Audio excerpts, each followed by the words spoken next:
ఈ వాక్యాన్ని వీక్షిస్తున్న సహోదరి సహోదరులందరికీ క్రీస్తు పేరట వందనములు.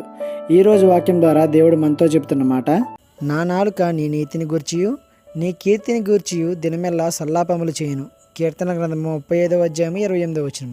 దేవుని యొక్క నీతిని గూర్చి కీర్తిని గూర్చి దావీదు యొక్క నాలుక దినమల్లా సల్లాపము చేస్తుందంట. సల్లాపములు అంటే మన భాషలో చెప్పాలంటే ఇద్దరు వ్యక్తుల మధ్య జరిగే సంభాషణ, అంటే కొన్ని విషయాల గురించి మాట్లాడుకోవడం. ఇక్కడ దావీదు చేసింది అదే. తనతో ఎవరు ఉంటే వారితో రోజు దేవుని యొక్క నీతి గురించి కీర్తి గురించి చెప్తూనే ఉండేవాడు. దావీదు విశ్వసించిన దేవుడినే మనం కూడా విశ్వసించాం కదా. మరి మన రోజు వారి సంభాషణలో దేవుని గూర్చిన మాటలు ఉంటున్నాయా? కనీసం ఆయన చేసిన మేలులను వివరించుకోగలుగుతున్నామా? మన సంభాషణలో దేవుని యొక్క ఉన్నత తత్వం గురించి మాట్లాడుకుంటూ ఉంటే ఆయన ఎంత నీతిమంతుడో, ఎంత పరిశుద్ధుడో, ఎంత మంచివాడో అని వివరించుకుంటూ ఉంటే ఆయనలో మనం మరింత బలపడే అవకాశం ఉంది. కాబట్టి ఆయనకు దూరం కాకుండా ఉండాలంటే ఆయన గురించి సల్లాపములు చేయాల్సిందే. ఈ చిన్న సువార్త పరిచర్యలో మీ సహోదరులు.